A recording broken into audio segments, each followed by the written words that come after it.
राधे राधे। जय श्री कृष्णा। माघ मास महात्म 20वां अध्याय।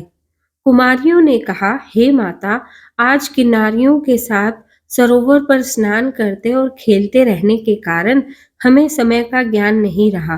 वे अपनी माताओं का ध्यान अपनी ओर से हटाए रखने के लिए तरह तरह की बातें करने लगी, परंतु उनके हृदय तो उस ब्रह्मचारी युवक पर मोहित थे और जो अदृश्य हो गया था। उसकी टीस उन्हें बराबर थी। वे विरह की अग्नि से जलती पृथ्वी पर पड़ी छटपटाती रही, किसी से बात न की। वे समस्त ओर से ध्यान हटाकर एकाग्र मन से ऋषि कुमार का ध्यान करने लगी। उनको रात काटना भारी हो गया। जैसे तैसे उस विरह की रात को काटकर जब प्रातः वे उठी तो जल्दी से घर के बाहर निकली और आपस में सलाह करके उस सरोवर की ओर चली जहां उन्हें वह ब्रह्मचारी मिला था। वहां पहुंचकर उन्होंने उस सरोवर में स्नान किया और गौरी की प्रतिमा बनाकर उसका पूजन किया। उसी समय वह ऋषि कुमार सदा की भांति स्नान एवं पूजा अर्चना के लिए उसी सरोवर पर आया। उसे आता देख उनके हृदय कमल खिल गए और वे बिना कुछ सोचे विचारे दौड़कर उस ब्रह्मचारी के पास जा पहुंची, इस आशय से कि कहीं वह भाग ना जाए। उन सुंदरियों ने उसे चारों तरफ से घेर लिया और बोली, हे प्रियतम, कल तुम हमें छोड़कर भाग गए थे, मगर आज हम तुमको नहीं जाने देंगे।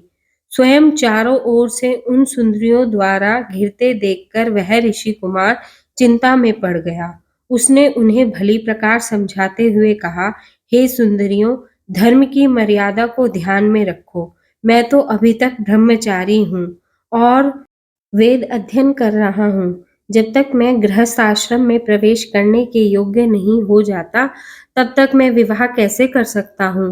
गुरुजनों का कथन है कि प्राणी को अपने वर्ण का और आश्रम की रक्षा करनी चाहिए। इसीलिए तुम मुझे वरण करने की विचार त्याग कर अपने इस घेरे को तोड़कर मुझे बंधन से मुक्त कर दो। वे गंधर्व कन्याएं कामासक्त हो रही थी। उस ऋषि पुत्र की वह अमृतवाणी सुनकर वे और अधिक अधीर हो उठी और बोली, हे काम रूपे, विद्वानों का कथन है कि धर्म से अर्थ, अर्थ से काम और काम से धर्म का उदय होता है। तुम्हारे संचित धर्म के कारण ही अवकाम तुम्हारे सम्मुख है, अतः उसका उपभोग करो। यह तो स्वर्ग भूमि है, यहाँ दिव्य भोगों की कमी नहीं है। उचित है कि आप हमें निराश ना करें और हमारे कामाग्नि से जलते हुए हृदय को शांति पहुंचाएं। तब उस ऋषि कुमार ने गंभीर होकर कहा, हे देवियों, तुम्हारा कथन न्याय संगत है, परंतु आप मेरी कठिनाई को बिना देखे ही अपना निर्णय दे रही हैं। मुझे अपना ब्रह्मचार्य व्रत को समाप्त करने के लिए गुरु की आज्ञा लेना अनिवार्य है। तब उन कन्याओं ने काम से विफल होकर कहा, तुम महान मूर्ख हो। शास्त्रों का कहना है कि बुद्धिमान वही है जो सहज प्राप्त होने वाली दिव्य औषधियां, ब्रह्म रसायन, सिद्धियों, निधियों, रसों, कलाओं, सुंदर स्त्रियों, मित्रों और धर्म सिद्धि को नहीं त्यागता। यदि ये वस्तुएं अनायास ही उसे प्राप्त होती हैं, तो उसे किंचित भी आलस्य नहीं करना चाहिए। जिसे हम जैसी सुंदरी प्राप्त होती हैं, वह बड़ा भाग्यशाली होता है। हमारी सुंदरता को देखो और हमारे कुल आदि को समझो। देव की गति है कि हम तुम जैसे तपस्वी कुमार पर ही आसक्त हुई। अब तुम्हारा कल्याण इसी में है कि हमारे साथ गंधर्व विवाह करके हमें स्वीकार करो, अन्यथा हम इसी वन में निराश होकर अपने प्राण त्याग देंगे। तब उस धर्म प्राण ऋषि कुमार ने कहा, हे सुंदरियों, धर्म, अर्थ, काम, मोक्ष चारों वर्ग विधि पूर्वक सेवन करने से ही प्राणी को उनका सुफल प्राप्त होता है। अतः जब तक मेरा ब्रह्मचार्य व्रत पूर्ण नहीं हो जाता, मैं कदापि तुम्हारा वरण नहीं कर सकता, क्योंकि समय से पूर्व किया कर्म उसी प्रकार नष्ट होता है जैसे कि सागर में डाला गया एक लोटा जल।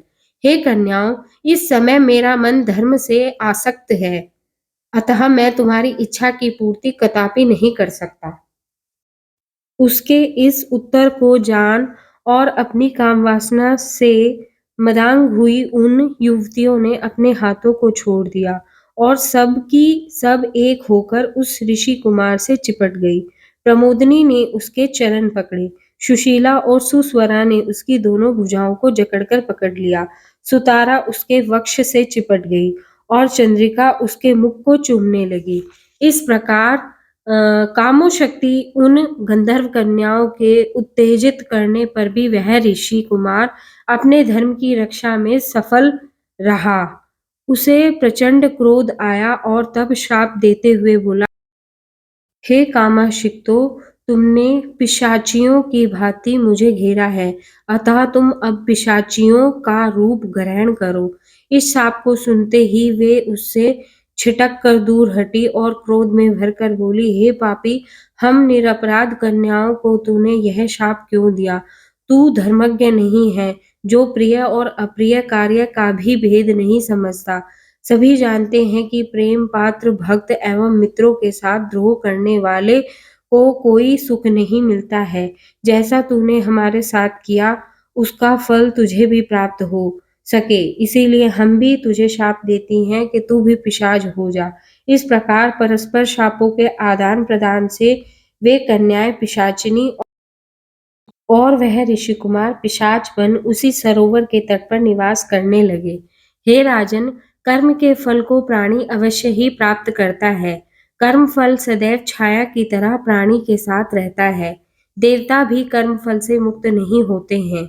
उनके माता पिता घर पर उनके लिए व्यथित थे और वे इस सरोवर के किनारे भटकते हुए पिशाच योनि को भोग रही थी। बहुत समय व्यतीत हो जाने पर एक दिन लोमश ऋषि पौष की चतुर्दशी को सरोवर पर स्नान को आए। भूख से व्याकुल पिशाच एवं पिशाचिनियां उनकी ओर भागे, परंतु लोमश ऋषि के तेज के कारण वे पास पहुंचने से पहले ही जलने लगे और इस कारण वे दूर भाग गए। वह वहां अग्निमय का पिता वेद निधि लोमश ऋषि को सरोवर तट पर आया देख इनके पास आकर हाथ जोड़कर बोला, हे महामुने, महाभाग्य के उदय होने पर ही उत्तम पुरुषों के दर्शन होते हैं। उत्तम मुनियों के दर्शन मात्र से ही प्राणियों के पाप नष्ट हो जाते हैं। हे नाथ, मेरा यह पुत्र और ये सुंदर गंधर्व कन्याएं पिशाच योनि को प्राप्त हुए हैं। ये इनके परस्पर शाप का प्रभाव है। इतना कह उन्होंने संपूर्ण वृतांत ऋषि को सुनाते हुए कहा, हे मुने, आपके दर्शन मात्र से इनका निस्तार होगा। अब आप कृपा करके इनके शाप नष्ट होने का उपाय बताएं और इनके दुख को दूर करिए। इति श्री माघ मास महात्म 20वां अध्याय समाप्त। श्रीमन नारायण नारायण नारायण, श्रीमन नारायण नारायण नारायण।